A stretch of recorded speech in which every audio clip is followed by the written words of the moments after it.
Welcome.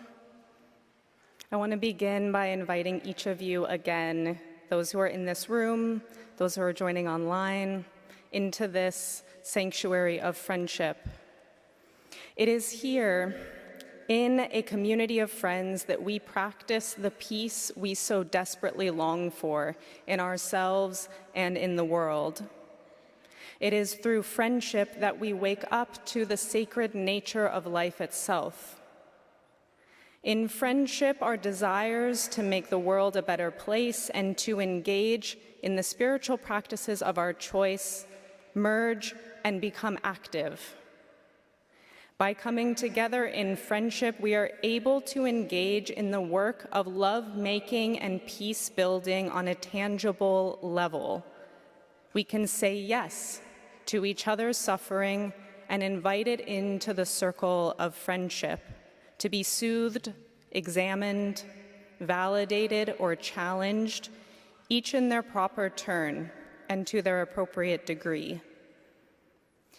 In moments when it feels like there's no way to heal the wounds of humanity or to quell the raging pain across the globe, we must recognize the ecosystem of relationships in which we live our everyday lives. Because it's in those relationships that we touch people directly with their individual fears, vulnerabilities, and anger that stack on one another until they become the overwhelming pains of the world, which can feel too daunting to tackle or sometimes even to look at.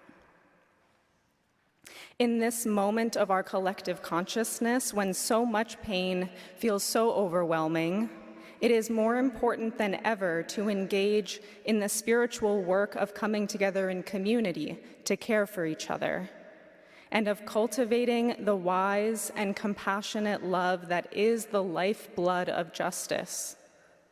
It is in our friendships that that cultivation takes place. Friendship fosters a reliable, transformational love that allows us to look into one another's eyes and feel each other's suffering with our entire hearts, without running. We've made a commitment to be in our friends' lives, which means we do not abandon each other, and we listen to each other, especially when it's not easy. The love of friendship makes space for disagreement, anger, and fear when they arise. Maybe not completely, and maybe not perfectly every time, but our friends are who we practice holding difficult emotions with. And in that practice of holding each other's suffering, we increase our capacity to hold the suffering of the world. Long before we have partners or children, we learn in friendship how to put someone else's needs before our own, how to be patient and listen, how to work through messiness, and how to have fun and play. And in seasons where friends become scarce, the loss of friendship becomes the starkest and often most difficult reminder of just how sacred friendship is. The absence of friendship tears at the deepest threads of what it means to be human. Because as the beloved Trappist monk and poet Thomas Merton said, we do not find the meaning of life by ourselves, we find it with another. Like most, if not all, religions, spiritual traditions, and philosophical schools, Buddhism teaches that the purpose of inner cultivation and transformation is to enter back into the world where our hearts are tested and refined. The Buddhist archetype of the Bodhisattva represents a being who attains individual freedom from suffering, but as a result of that freedom, becomes infinitely sensitive to the suffering of all other beings, and therefore remains in relationship with them in order to free them too. The Bodhisattva is the perfect friend. So to become one ourselves, we must train in friendship. The Buddha's story is actually a powerful example of training in friendship, and it might seem strange to think that the Buddha, the quintessential figure of an enlightened being, had any need for friends. But it's true.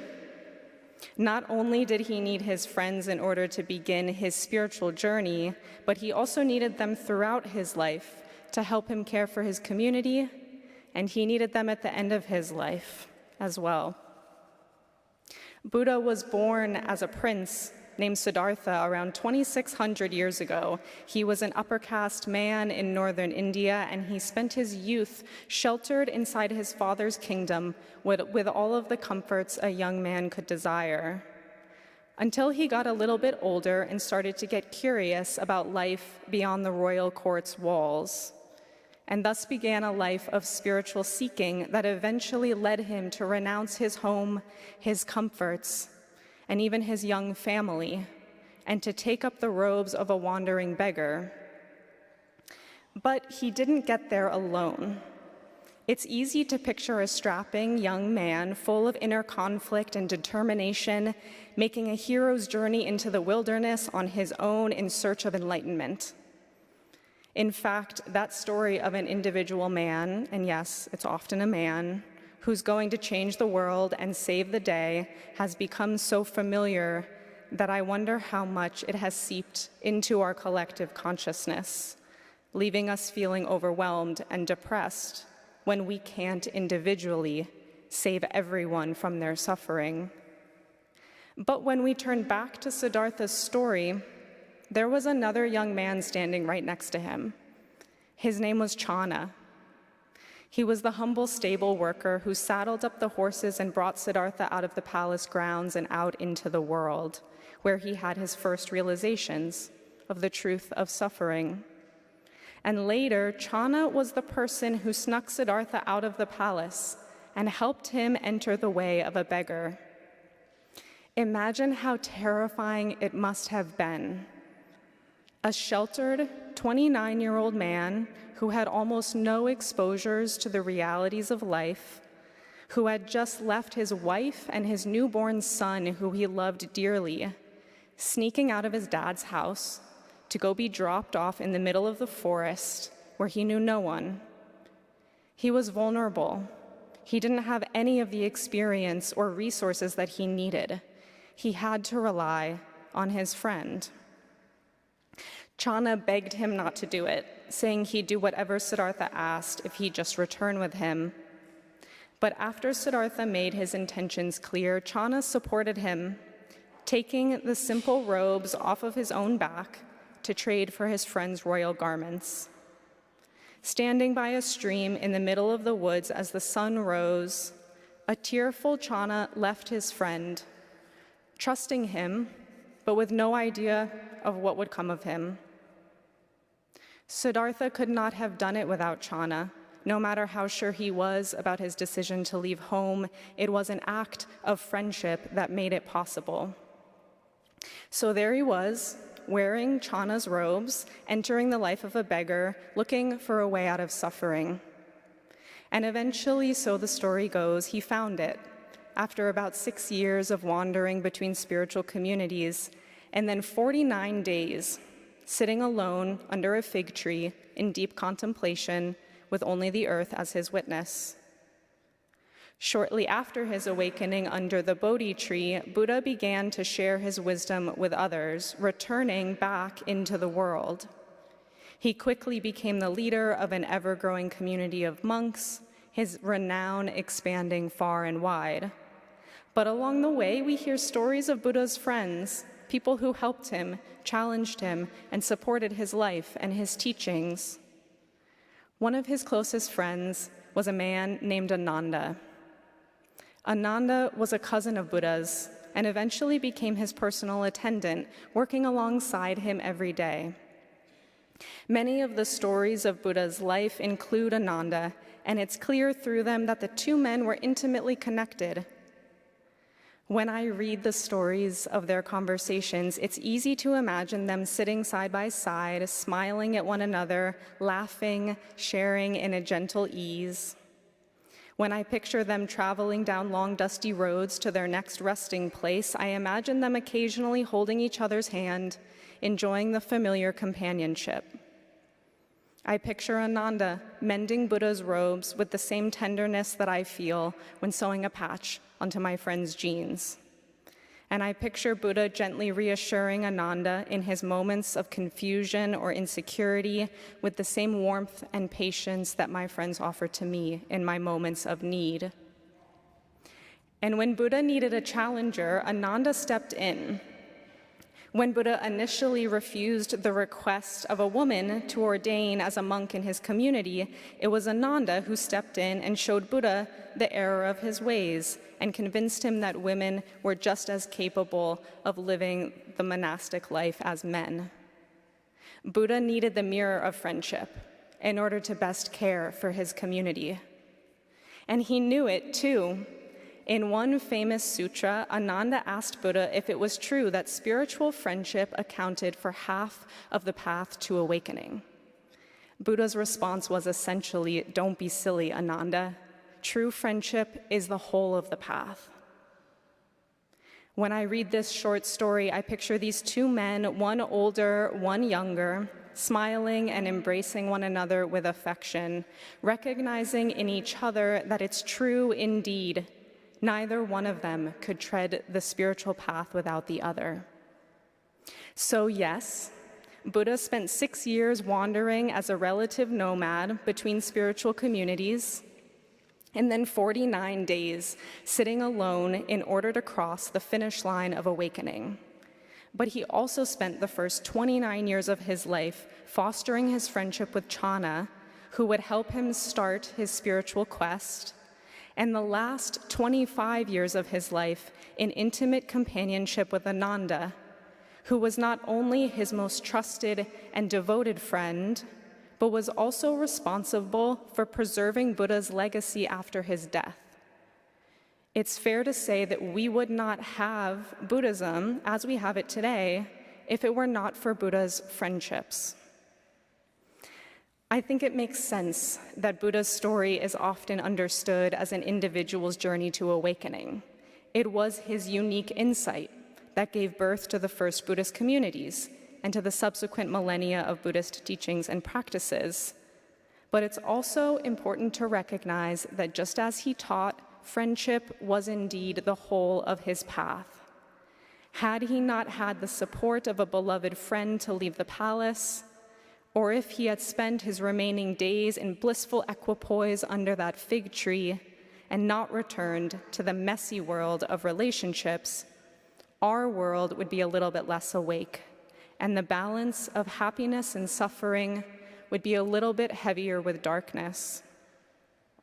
It's because of his commitment to his ecosystem of relationships that Buddha's life has helped to heal countless lives since. So as we feel the pain of our world each day, let us remember that pain is meant to be cared for together.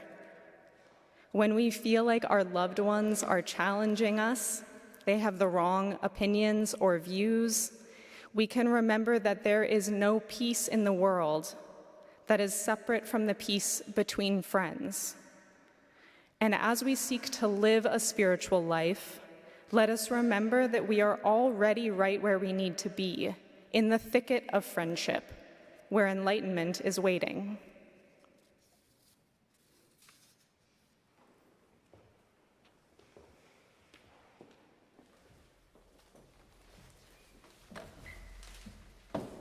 Please join in singing "The Human Light Can Touch the Flame."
And now in our going, may love bless us and keep us.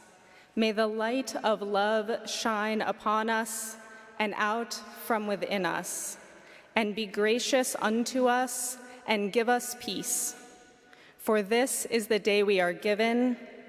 Let us rejoice and be glad in it. Amen.